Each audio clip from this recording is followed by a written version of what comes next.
Assalamualaikum warahmatullahi wabarakatuh teman-teman semuanya, bertemu lagi di channel Rio Hermanto.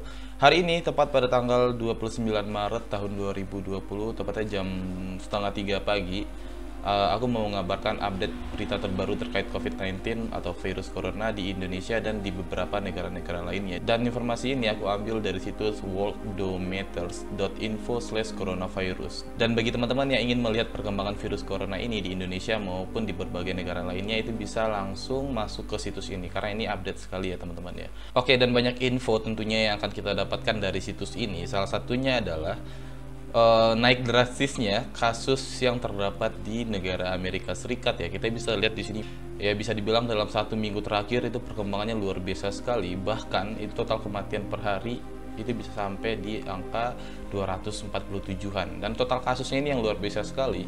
Itu sekarang sudah mengalahkan Italia dan China ya teman-teman. Dimana di sini tercatat bahwa China itu masih di angka 81.000, kemudian Italia di angka 92.000, sedangkan Amerika itu udah sampai di 116.000 dengan 12.000 kasus baru, kemudian total meninggal sebanyak 1.943, hampir 2.000 orang meninggal. Dan ironisnya adalah bahwa setiap hari pertambahannya itu sangat drastis sekali untuk di Amerika Serikat dan Italia teman-teman ya. Dan untuk China sendiri, kasus baru yang tercatat itu hanya 54 dan total meninggal itu hanya bertambah 3 ya teman-teman. Sedangkan Spanyol itu sangat tinggi sekali ya, dengan kasus baru sebanyak 6.000.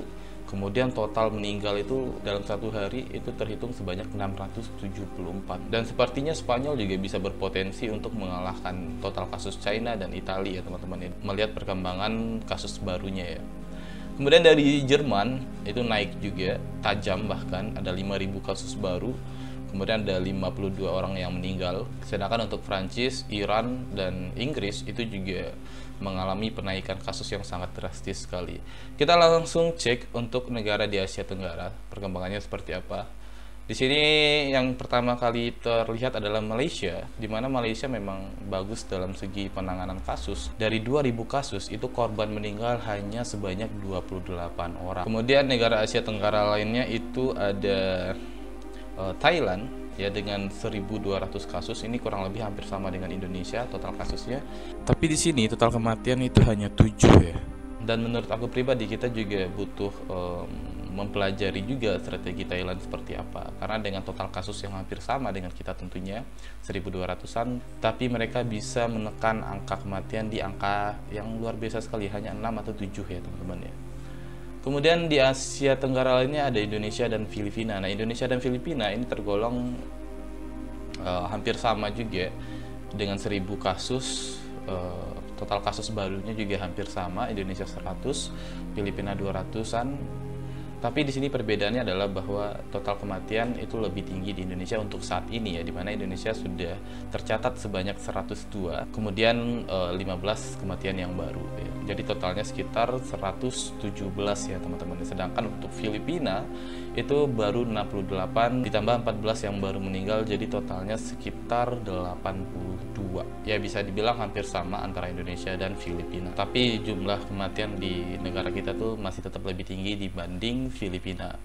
Kemudian lanjut di negara Asia Tenggara lainnya itu ada Singapura dengan 802 kasus, 70 kasus baru, itu total kematiannya hanya 2 ya teman-teman. Dan ini banyak orang yang memuji juga bahwa ternyata Singapura ini mereka mempelajari bagaimana wabah MERS yang mungkin sama-sama kita tahu udah pernah muncul di beberapa dekade sebelumnya, dan di situ Singapura mempelajari bagaimana cara-cara mengatasinya dan hal-hal apa yang perlu mereka siapkan, sehingga ketika ada kasus seperti COVID-19 ini mereka bisa menekan angka kematian ya teman-teman. Terbukti dengan 800 kasus itu hanya 2 orang yang meninggal ya teman-teman. Dan aku pikir Indonesia juga wajib juga untuk kedepannya mempersiapkan agar apabila nanti suatu hari terjadi lagi kasus seperti ini, wabah seperti ini, pandemi seperti ini, kita bisa mempersiapkannya lebih matang dan bisa menekan angka kematian juga seperti yang telah dilakukan oleh Singapura.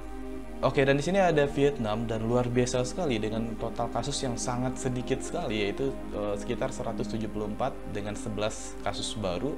Itu tidak ada korban meninggal sama sekali, dan kita harus juga pelajari juga strategi apa yang dilakukan oleh Vietnam, kemudian langkah-langkah seperti apa yang dilakukan oleh Vietnam, karena kita tahu bahwa Vietnam juga salah satu negara besar juga sih di Asia Tenggara. Kenapa mereka bisa menekan angka kasus dan kematian kecil ini ya, dan ini wajib untuk dipelajari juga. Dan bagi teman-teman yang tahu juga itu bisa langsung tulis di kolom komentar seperti apa strategi dari negara-negara Asia Tenggara lainnya seperti Vietnam, Thailand juga. Kemudian ada Brunei Darussalam, itu total kasus ada 120 dan 5 kasus baru dengan korban meninggal 2 orang. Dalam rangka pencegahan mungkin Brunei melakukan antisipasi yang lebih cepat ya dibanding negara-negara lainnya. Dan kemudian negara Asia Tenggara lainnya itu ada Laos dan Myanmar, dan datanya di sini sama, hanya 8 kasus dan tidak ada satupun korban meninggal ya. Kita juga wajib pelajari juga kenapa mereka bisa bertahan dengan total kasus seperti ini. Dan aku udah ngecek selama beberapa hari memang tidak ada penambahan kasus, terutama untuk Myanmar ya teman-teman ya. Kita perlu cari tahu juga metode seperti apa yang mereka gunakan. Kemudian terakhir ada Timur Leste dengan hanya 1 kasus dan tidak ada korban meninggal.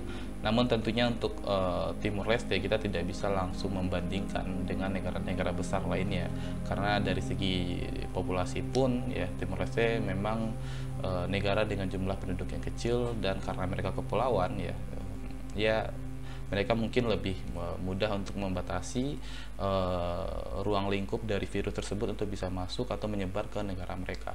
Berbeda mungkin dengan Indonesia yang sama kita tahu bahwa kita adalah negara kepulauan yang sangat besar dan populasi penduduk juga sangat banyak. Ini mungkin menyebabkan virus lebih gampang untuk menyebar.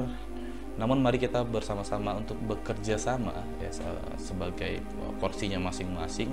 Kalau teman-teman sebagai masyarakat ikuti anjuran dari pemerintah. Kemudian mari kita support ya tenaga-tenaga medis, anggota TNI, kepolisian dan yang lain-lainnya sebagai frontliner, di mana ketika kita dianjurkan untuk berdiam diri di rumah, mereka menjadi garda terdepan untuk menjaga kondisi dan membasmi virus corona ini ya teman-teman ya. Dan jangan lupa juga untuk stay home, di rumah aja bagi teman-teman yang mungkin memang layak untuk di rumah. Namun bagi teman-teman mungkin yang memang harus tetap bekerja, ya jaga kesehatan, jaga fisik. Mari kita kecilkan ego kita, kemudian besarkan nurani kita.